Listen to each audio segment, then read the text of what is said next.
There are many safety aspects to consider, but I will go through them just briefly, piece by piece. I will, however, draw your attention to safety aspects during the course. But if you want more detailed information about safety, then read the installation manuals.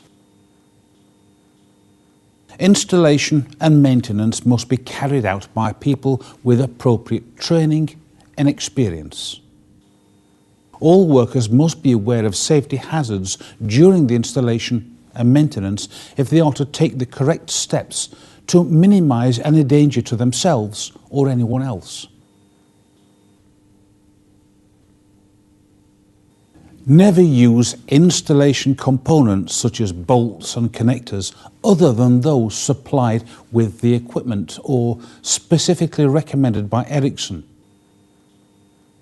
You must ensure that all working instructions are followed.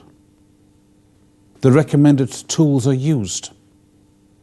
Adequate safety equipment is used. And the risk of falling and falling objects are all known to all workers.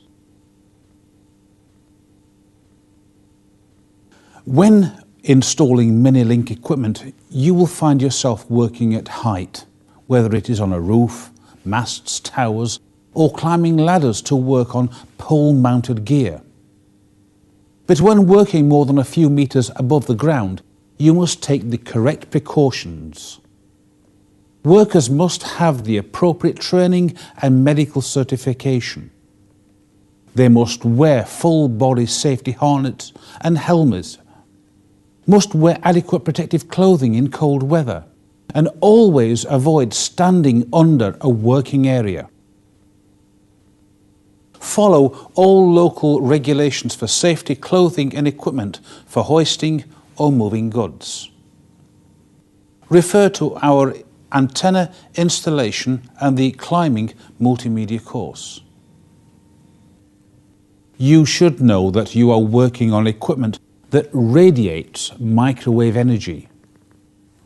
Prolonged exposure to microwaves can be harmful. You would never put your head inside a microwave oven, would you? Although the radiated energy from a Minilink is considerably lower than that of a microwave oven, the radio power is concentrated. Ericsson has stated, and I shall quote, "The compliance boundary is defined as a cylinder with the same diameter as the antenna and extending 5 meters, 16 foot 5 inches, from the antenna in the main beam direction." This means that a Minilink has a potentially harmful energy beam extending at least 5 meters directly in front of the parabolic reflector.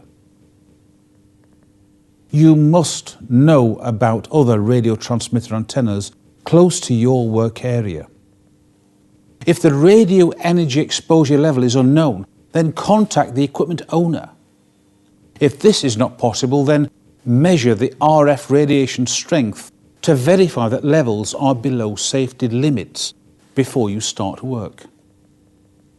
The electrostatic discharge symbol indicates when anti-static precautions must be taken to avoid any possible damage to equipment.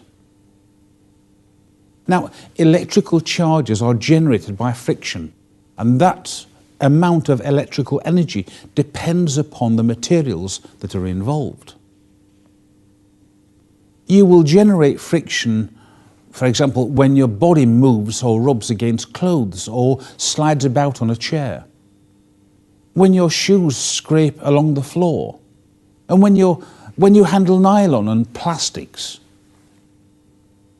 All friction generates electricity, and the charges stick around for a long time, which is why they are called static. Always use an approved anti-static bracelet to avoid damage to sensitive components. More information about static electricity is given in our claims handling multimedia course.